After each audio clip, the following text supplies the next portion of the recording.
Viewers আসসালামু আলাইকুম, সবাই কেমন আছেন? আপনাদের আজকে আমি দেখাবো যে প্রাথমিক বিজ্ঞান শ্রেণী পঞ্চম বাড়ির কাজ পরীক্ষামূলক 2 তারিখ, বিদ্যালয়ের নাম, শিক্ষার্থীর নাম, রোল নাম্বার এগুলো আপনারা লিখবেন খাতার উপরে। লেখার পরে অধ্যায় নং ও শিরোনাম লিখবেন। অধ্যায় 1 আমাদের পরিবেশ, পাঠ নং ও পাঠের শিরোনাম, পাঠ 5 শক্তি প্রবাহ।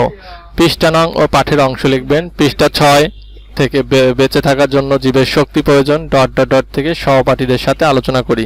এগুলো আলোচনা করবেন সহপাঠীদের সাথে। তো তারপরে কাজ দেখেন কি করতে হবে, প্রাণী কিভাবে শক্তির জন্য অন্য জীবের উপর নির্ভরশীল এটি লিখতে হবে।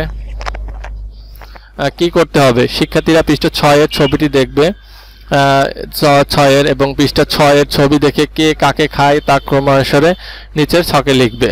সো তারপরে আমরা দেখি উত্তরটি আমি আপনাদের জন্য করে রেখেছি। দেখেন প্রাণী কিভাবে শক্তির জন্য অন্য জীবের উপর নির্ভরশীল, যে প্রশ্নটি ছিল সেটি দেখেন। প্রাণী নিজের খাদ্য নিজে উৎপাদন করতে পারে না। প্রাণী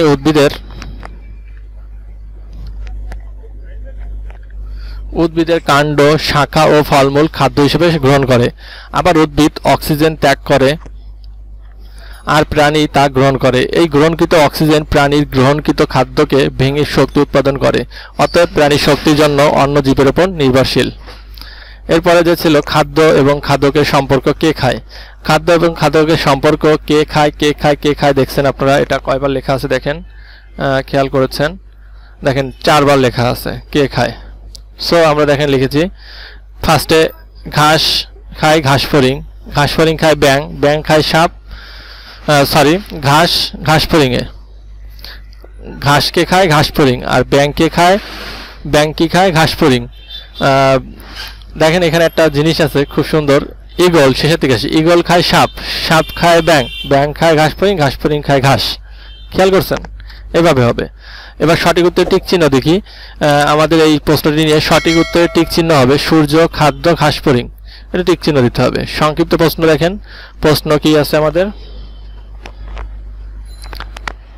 প্রশ্ন আছে দেখেন আমাদের কি প্রশ্ন, খাদ্য জাল ও খাদ্য শৃঙ্খলের মধ্যে পার্থক্য। উত্তর দেখেন, উত্তরটি আমি একটু দেখাচ্ছি আপনাদেরকে, একটু প্রবলেম হয়েছে কারণে সরি। দেখেন প্রশ্ন সংক্ষিপ্ত, খাদ্যজাল ও খাদ্য শৃঙ্খলের মধ্যে পার্থক্য। উত্তর, খাদ্যজাল একটি পরিবেশে বিদ্যমান বিভিন্ন খাদ্য শৃঙ্খলের মধ্যে সম্পর্ক প্রকাশ করে।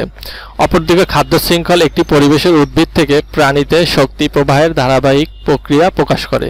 এরপর আছে দেখেন খ নম্বরে, উদ্ভিদ কিভাবে প্রাণীর উপর নির্ভরশীল। উদ্ভিদ তার খাদ্য তৈরি, বৃদ্ধি, পরাগায়ন ও বীজের বিস্তরণের জন্য প্রাণীর উপর নির্ভরশীল। উদ্ভিদের বিভিন্ন অংশ যেমন ফলমূল, কাণ্ড ও শাখা প্রাণী খাদ্য হিসেবে গ্রহণ করে। প্রাণীর মৃতদেহ এবং ফলমূল মাটিতে মিশে উর্বরতা বৃদ্ধি করে, যা উদ্ভিদের বেঁচে থাকার জন্য একান্ত প্রয়োজন। তারপরের প্রশ্নটি আমরা দেখি।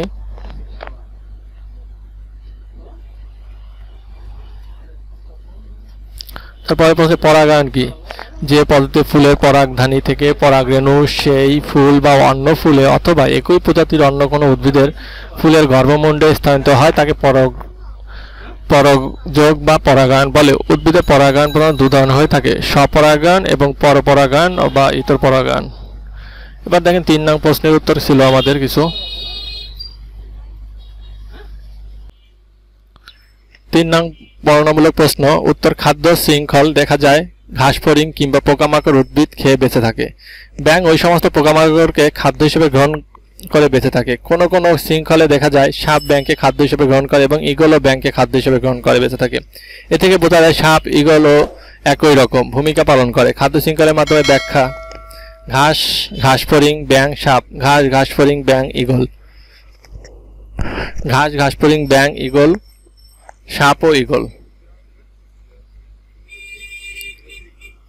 এরপরে যে প্রশ্ন আছে দেখেন 2 নং প্রশ্নের উত্তর, নিচের শব্দগুলো নিয়ে গঠিত খাদ্য শৃঙ্খলের সঠিক ক্রম ব্যাখ্যা করো। ঈগল, সূর্য, ঘাস, পোকামাকড়, সাপ, ব্যাঙ। উত্তর, প্রদত্ত শব্দগুলোর অবস্থান সম্পর্কে সঠিক ধারণা প্রদান করে শব্দগুলোর সঠিক ক্রম খাদ্য শৃঙ্খলে ব্যাখ্যা করা হলো। সূর্য শক্তির উৎস, আধার। ঘাস উৎপাদক, এটা সূর্য থেকে সরাসরি শক্তি শোষণ করে। পোকামাকড় প্রথম শ্রেণীর খাদক। এরা ঘাসকে খাদ্য হিসেবে গ্রহণ করে। ব্যাঙ দ্বিতীয় শ্রেণী খাদক, এরা শক্তির জন্য খাদ্য হিসেবে পোকামাকড়কে খায়। সাপ এরা তৃতীয় শ্রেণী খাদক, এরা খাদ্য শৃঙ্খলের দ্বিতীয় খাদক, ব্যাঙকে খাদ্য হিসেবে গ্রহণ করে। ঈগল এরা খাদ্য শৃঙ্খলের সর্বশেষ খাদক, এরা শক্তির উৎস হিসেবে সাপকে খায়।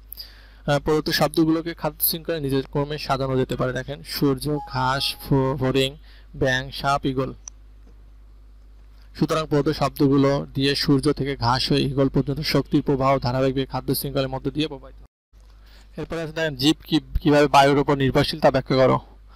বায়ু ছাড়া প্রাণী এক মুহূর্ত বাঁচতে পারে না। উদ্ভিদ বায়ু ছাড়া বেঁচে থাকতে পারে না। উদ্ভিদ বায়ুর কার্বন ডাই অক্সাইড ব্যবহার করে নিজের খাদ্য নিজে তৈরি করে। প্রাণী শ্বাস প্রশ্বাসের জন্য বায়ু থেকে অক্সিজেন গ্রহণ করে এবং বেঁচে থাকে। পানির জীব ও পানিতে দ্রবীভূত অক্সিজেন গ্রহণ করে বেঁচে থাকে। এভাবেই বলা যায় যে বায়ুর ওপর জীব নির্ভরশীল। 4 নং প্রশ্নের উত্তর আছে উদ্ভিদের জন্য বীজের বিস্তরণ কেন গুরুত্বপূর্ণ তা ব্যাখ্যা করো। উত্তর উদ্ভিদ তার খাদ্য তৈরি, বৃদ্ধি, পরাগায়ন ও বীজের বিস্তরণে প্রাণীর উপর নির্ভরশীল। পুষ্টি উপাদানের জন্য উদ্ভিদ প্রাণীর উপর নির্ভরশীল। প্রাণীর মৃতদেহ প্রাকৃতিক সারে পরিণত হয়। এই সার পুষ্টি হিসেবে গ্রহণ করে উদ্ভিদ বেড়ে ওঠে। পরাগায়নের ফলে উদ্ভিদের বীজ সৃষ্টি হয়। এই বীজ থেকে আবার নতুন উদ্ভিদ জন্মায়। মাতৃ উদ্ভিদ থেকে বিভিন্ন স্থানে বীজের ছড়িয়ে পড়াই হলো বীজের বিস্তরণ। বীজের বিস্তার নতুন নতুন উদ্ভিদ আবাস গড়ে তুলতে সাহায্য করে। এ কারণে উদ্ভিদের জন্য বীজের বিস্তার গুরুত্বপূর্ণ। 4 নং প্রশ্নের উত্তর ছিল দেখেন তোমার টেবিলের উপরে রাখা গাছটি মরে যাচ্ছে। তোমার বন্ধুরা গাছটিকে জানালার পাশে নিয়ে রাখার পরামর্শ দিল, কেন? খেয়াল করেন, বেঁচে থাকার জন্য উদ্ভিদের দরকার মাটি, পানি, বায়ু ও সূর্যের আলো। টেবিলের উপর রাখা গাছটি সূর্যের আলো পর্যাপ্ত বায়ু পাচ্ছিল না, তাই বন্ধুরা এটিকে জানালার পাশে রাখার পরামর্শ দিল যাতে গাছটি সূর্যের আলো পায় এবং তাহলে গাছটি সতেজ হয়ে ওঠে। বাকি অংশ ছাপা হবে আগামীকাল। প্রধান শিক্ষক ফকিরপুলের সরকারি প্রাথমিক বিদ্যালয়, ঢাকা। সবাই ভালো থাকবেন, সুস্থ থাকবেন। এই পর্যন্ত আজকে ভিডিওটি। আল্লাহ।